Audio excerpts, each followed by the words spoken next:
오늘 새벽도 기도의 자리로 나오신 모든 성도님들 우리 주님의 이름으로 환영합니다.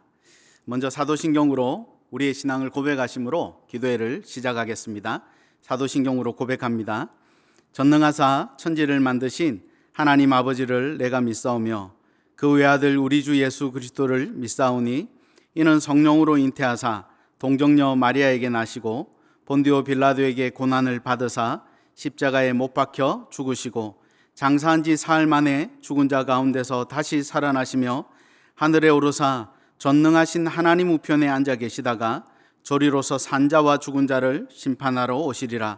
성령을 믿사오며 거룩한 공회와 성도가 서로 교통하는 것과 죄를 사하여 주시는 것과 몸이 다시 사는 것과 영원히 사는 것을 믿사옵나이다. 아멘. 찬송가 539장으로 찬송하시겠습니다.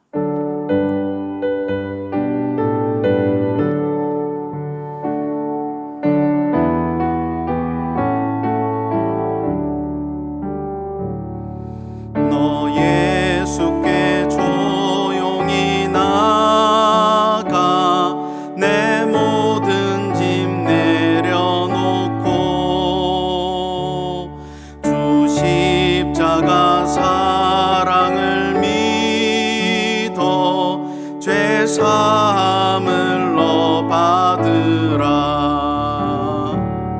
주 예수께 조용히 나가 내 마음을 쏟아놓으라. 늘은 미리 보시는 주님 그 은혜를 베푸시리. 주 예수의 은혜를 입어 내 슬픔이 없어지리. 내 이웃을 늘 사랑하여 너 받은 것 거저주라. 주 예수께 조용히 내 마음을 쏟아놓으라. 늘은 미리 보시는 주님 그 은혜를 베푸시리. 주 예수를 친구로 삼아 늘 내 옆에 모시어라. 그 영원한 생명샘물에 내 마른 목 죽이어라. 주 예수께 조용히 나가 내 마음을 쏟아놓으라. 늘은 미리 보시는 주님 그 은혜를 베푸시리. 너 주님과 사귀어 살면 새 생명이 넘치리라. 주 예수를 찾는 이 앞에 참 밝은 빛 비추어라. 주 예수께 조용히 나가 내 마음을 쏟아놓으라. 늘은 미리 보시는 주님 그 은혜를 베푸시리. 아멘. 오늘 함께 은혜를 나눌 하나님 말씀은 갈라디아서 3장 19절부터 29절까지 말씀입니다. 제가 읽도록 하겠습니다. 그런즉 율법은 무엇이냐? 범법함으로 더하여진 것이라. 천사들을 통하여 한 중보자의 손으로 베푸신 것인데 약속하신 자손이 오시기까지 있을 것이라. 그 중보자는 한 편만 위한 자가 아니나 하나님은 한 분이시니라. 그러면 율법이 하나님의 약속들과 반대되는 것이냐? 결코 그럴 수 없느니라. 만일 능히 살게 하는 율법을 주셨더라면 의가 반드시 율법으로 말미암았으리라. 그러나 성경이 모든 것을 죄 아래에 가두었으니 이는 예수 그리스도를 믿음으로 말미암는 약속을 믿는 자들에게 주려 함이라. 믿음이 오기 전에 우리는 율법 아래에 매인 바 되고 계시될 믿음의 때까지 갇혔느니라. 이같이 율법이 우리를 그리스도께로 인도하는 초등교사가 되어 우리로 하여금 믿음으로 말미암아 의롭다함을 얻게 하려 함이라. 믿음이 온 후로는 우리가 초등교사 아래에 있지 아니하도다. 너희가 다 믿음으로 말미암아 그리스도 예수 안에서 하나님의 아들이 되었으니 누구든지 그리스도와 합하기 위하여 세례를 받은 자는 그리스도로 옷 입었느니라. 너희는 유대인이나 헬라인이나 종이나 자유인이나 남자나 여자나 다 그리스도 예수 안에서 하나이니라. 너희가 그리스도의 것이면 곧 아브라함의 자손이요 약속대로 유업을 이을 자니라. 아멘. 오늘은 정체를 제대로 알아야 합니다라는 제목으로 함께 말씀을 나누려고 합니다. 2007년도에 아주 획기적인 상품이 하나 개발된 적이 있습니다. 아마 여러분도 잘 아실 겁니다. 그건 다름이 아니라 애플이라는 회사에서 아이폰을 만들어내었습니다. 그게 불과 2007년도에 만들어낸 건데요. 역사에서 한 궤를 새로 만들어 놓은 것 같습니다. 그 정도로 아주 놀라운 상품을 만들어내었습니다. 그런데 말입니다. 만일 어떤 사람이 아주 최신 아이폰을 하나를 발견하고는 이렇게 우기는 겁니다. 이 기계는 깊은 바다에 들어갔을 때 호흡을 도와주는 기계라는 겁니다. 이 사람이 그렇게 주장한다는 겁니다. 그래서 이 사람이 그것을 증명하기 위해서 최신 아이폰을 가지고 깊은 바다에 빠졌습니다. 어떤 일이 일어날까요? 가장 먼저 가장 안타까운 일은 최신 아이폰이 못 쓰게 된다는 거겠죠. 그리고 두 번째는 이 아이폰이 깊은 바다에서 호흡을 도와주는 기계라고 믿고 깊은 바다에 빠진 이 사람도 아마 낭패를 당했을 겁니다. 어쩌면 목숨을 잃었을지도 모르겠습니다. 또 한 가지 안타까운 일은 아마 이 사람의 가족이나 지인들도 매우 큰 슬픔에 빠졌을 것입니다. 어떤 물건이든 사상이든 사람이든 그것의 정체를 제대로 아는 것은 아주 중요합니다. 어제 새벽에는 율법이 죄를 선명하게 하는 역할을 하고 있다. 이렇게 율법의 역할에 대해서 여러분에게 나누면서 함께 은혜를 누렸습니다. 오늘은 율법의 진짜 정체에 대해서 한번 알아보려고 합니다. 오늘 본문의 21절에는 이렇게 기록하고 있습니다. 갈라디아서 3장 21절입니다. 그러면 율법이 하나님의 약속들과 반대되는 것이냐? 결코 그럴 수 없느니라. 본문에서 율법이 죄를 지적하므로 성도로 저주를 받게 한다라는 제목들도 있습니다. 그런 본문들도 나오지요. 그런데 결코 하나님의 약속을 반대하는 것은 아니다라고 갈라디아서 3장 21절은 또 우리에게 소개합니다. 다시 말하면 율법도 하나님의 약속을 성취시켜 나가는 도구 중에 하나라는 것입니다. 갈라디아 3장 24절은 율법의 구체적인 기능을 이렇게 소개합니다. 율법이 우리를 그리스도께로 인도하는 초등교사가 되어라고 말입니다. 옛날 한글 성경에는 이 초등교사를 몽학선생이라고 이렇게 표현하고 있습니다. 몽학선생이란 제가 사전을 좀 찾아보니까 이렇게 기록하고 있습니다. 헬라 시대에 주인의 자녀가 이제 6, 7세 학교 갈 나이 때부터 이제 그 학교를 졸업할 때까지 학교까지 안내해주는, 물론 이 자녀의 일상도 돌봄을 하지만 가장 중요한 기능 중에 하나가 이 자녀가 학교를 잘 갔다 올 수 있도록 학교까지 데려다주는 안내자의 역할을 했다는 거죠. 오늘 이 본문대로라면 율법의 역할은 안내자의 역할이라는 것입니다. 몽학 선생은 전문 노예지요.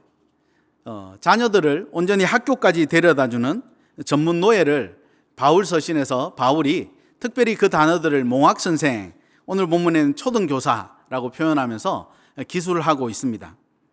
율법이라는 몽학 선생이 성도들을 예수 그리스도라는 학교까지 안내하는, 이 역할이 율법의 정확한 역할이라는 것입니다.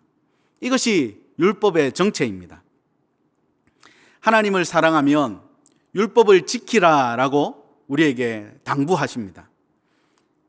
그런데 우리가 율법을 지켜나가면 지켜나갈수록 한 가지 사실에 봉착하는 것은 무엇입니까?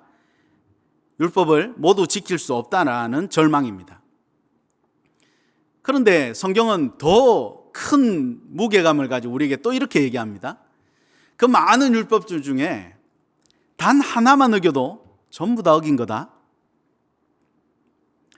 이렇게 이야기합니다. 아니, 그러면 마치 우격다짐을 하는 것 같지 않습니까? 도무지 지킬 수 없는 것을 가지고 하나님께서 너 나 사랑하니? 그거 지켜라. 아니, 하나님이 언제부터 이렇게 비인격적인 하나님이셨습니까? 되지도 않는 일을 가지고 우격다짐으로 그냥 막 이렇게 몰아붙이시는 분이 우리 하나님이십니까? 저도 그렇고 여러분도 그렇고 우리가 경험한 하나님은 그런 하나님이 아니시죠. 하나님의 은혜를, 부어주시는 은혜를 우리 경험한 성도들은 어떻게든 하나님의 말씀을 지키려고 애를 쓰지요. 그럼에도 불구하고 율법을 온전히, 하나님의 말씀을 온전히 지킬 수 없는 우리 개인적인 절망에 빠지게 됩니다. 그렇게 해서 또 몸부림을 쳐서 어떻게든 율법을 지켜내려고, 말씀을 지켜내려고 노력합니다. 그럼에도 불구하고 하나님의 말씀을 온전히 100% 지켜낼 수가 없습니다. 더 깊은 절망으로 나아가게 되죠. 여러분 다 경험이 있으시지 않습니까?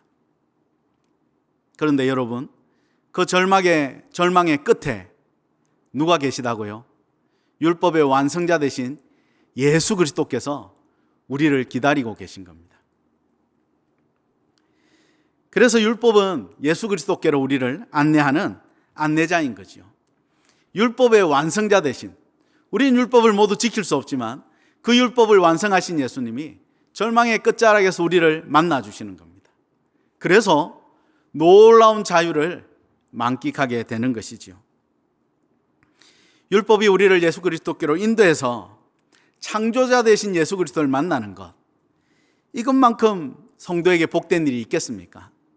예수님을 선명하게 만나고 그분과 친밀하게 교제하며 하루하루를 살아가는 것, 이것만큼 복된 일이 있을까요? 율법은 그렇게 자기의 역할을 하고 있는 것이지요. 그래서 율법의 정체는 안내자입니다. 우리를 절망 가운데 빠뜨리게 하지만, 죄를 더 선명하게 해서 더 절망 가운데 빠뜨리지만 결국 그 끝자락에, 그 길의 마지막에 우리 예수님이 서 계시다는 것을 우리에게 끊임없이 알려주는 거죠. 그래서 온 세상을 창조하신, 그리고 우리를 구원하신 그분을 거기서 다시 막닥뜨리게 하는, 그것이 율법의 진정한 정체인 것입니다. 우리는 금방까지 율법의 정체에 대해서 밝혔습니다. 율법의 정체를 이제 아시겠지요? 그러면 두 번째 질문이 있습니다. 그렇게 율법은 우리로 하여금 예수 그리스도를 만나게 하는 안내자입니다. 그렇게 우리는 예수님을 만났습니다. 그러면 그 율법을 통해서 예수 그리스도를 만난 성도인 우리의 정체는 무엇입니까? 그렇게 율법을 통해서 예수 그리스도를 만나서 놀라운 자유를 만끽하고 경험하고 누리는 성도의 정체는 무엇이냐는 것입니다. 하나님은 왜 죄로 인해 죽었던 우리를 당신의 자녀로 불러주셨을까요? 갈라디아서 3장 14절은 이렇게 얘기합니다. 이는 그리스도 예수 안에서 아브라함의 복이 이방인에게 미치게 하고 라고 설명합니다. 여러분, 주기도문을 아마 암송하고 계실 겁니다. 주기도문에는 이런 구절도 있지요. 우리에게 일용할 양식을 주옵시고. 우리 아버지 되신 하나님은 우리가 이 땅을 어떻게 사시는지 관심이 많으십니다. 이 땅에서 구차하게 살기를 원하지 않으십니다. 여러분도 부모된 분들이 많으실 텐데, 여러분들 자녀들이 이 땅을 살아갈 때 구차하게 살기를 원하는 부모님들이 계십니까? 아마 그런 부모는 한 명도 없을 것입니다. 우리 하나님은 오죽하시겠습니까? 당신의 자녀들이 이 땅을 구차하게 사는 것을 원하지 않으십니다. 그래서 어쩌면 이런 기도문을 주셨는지도 모르겠습니다. 우리에게 일용할 양식을 주시옵고, 예수님께서 제자들에게 이렇게 기도하라고 가르친 기도문입니다. 예수님이 직접 가르친 기도문이라고요. 양식에 대한 기도를 하라는 것입니다. 그런데 중요한 것이 있습니다. 이 양식은 누구를 위해서 주시는 양식이라고 오늘 기도문이 얘기하고 있습니까? 나에게 일용할 양식을 주십시오라고 지금 기도하라고 요청하셨습니까? 아닙니다. 하나님은 우리에게 일용할 양식을 주시옵소서라고 기도하라고 우리에게 가르치셨습니다. 하나님이 사랑하는 당신의 백성들에게, 성도들에게 주시는 복과 양식은 누구의 것입니까? 우리의 것입니다. 물론 내가 누리지요. 나에게 먼저 주시는 것이니까 내가 누립니다. 그러나 결국은 우리를 위해서, 이웃을 위해서 주시는 것입니다. 내 것이 아닙니다. 우리의 것입니다. 갈라디아서 3장 14절에서는 이방에게 이게 전해져야 된다라고 밝히고 있습니다. 율법을 통해서 예수 그리스도를 만나 영적인 자유를 만끽한, 구원을 받은 성도들의 정체는 하늘 복을 나누는 사람들입니다. 우리가 가장 먼저 복의 근원 되신 예수 그리스도를 만나고 그분으로 말미암아 하늘의 창문이 열리고 하늘의 복들이 우리 가운데 부어지고, 그리고 이것들을 우리가 가장 적절하게 잘 나누어야 하는 것입니다. 내 이웃들에게, 우리 공동체에게 아낌없이 그리고 지혜롭게 나누는 것, 이것이 성도의 정체입니다. 율법의 정체도 아셨고 성도의 정체도 이제 아셨지요. 왜 우리로 하여금 율법으로부터 또 예수 그리스도께로, 그리고 예수 그리스도로 말미암아 성도가 되었는지, 그것들에 대해서 오늘 나누었습니다. 오늘 하루도 하늘나라 복으로 먼저 체험을 받으시기 바랍니다. 여러분 각자가 하늘나라 복으로 가득 체험을 받으시기 바랍니다. 그리고 이웃들과 가족들에게 아낌없이 나누어 주시는 하나님 나라의 백성들이 되시기를 우리 주님의 이름으로 간절히 축원해 드립니다. 다 같이 기도하시겠습니다. 하나님 아버지, 감사합니다. 오늘 우리가 어떤 사람들인지, 하나님께서 왜 우리를 부르셨는지 알게 하시니 고맙습니다. 끝끝내 우리를 만나주시고 당신의 백성으로 삼아주신 주님 찬양합니다. 하늘의 복을 마음껏 누리겠습니다. 그리고 아낌없이 지혜롭게 나누는 인생으로 이 땅을 살겠습니다.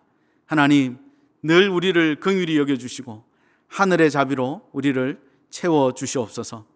주께서 늘 우리와 동행하시며 하늘의 복으로 채우실 줄 믿으며 예수 그리스도 이름으로 기도드렸습니다. 아멘. 말씀을 기억하며 두 가지 기도 제목으로 함께 기도하면 좋겠습니다. 가장 먼저는 오늘도 온전한 하늘복 전달자로 세워지게 하소서. 오늘도 내가 먼저 하나님 나라 복으로 가득 채워지게 하시고 말과 행동과 경제활동과 모든 분야에서 하늘나라 복을 나누는 하나님의 자녀가 되게 하옵소서. 두 번째 기도 제목은 이웃과 공동체를 향한 기도를 쉬지 않게 하소서. 코로나 상황에서도 회복을 위한 중보자로 물러서지 않고 중보하는 기도자로 살아가게 하소서. 이 두 가지 기도 제목으로 함께 기도하시겠습니다. 하나님 아버지, 우리를 불러주셔서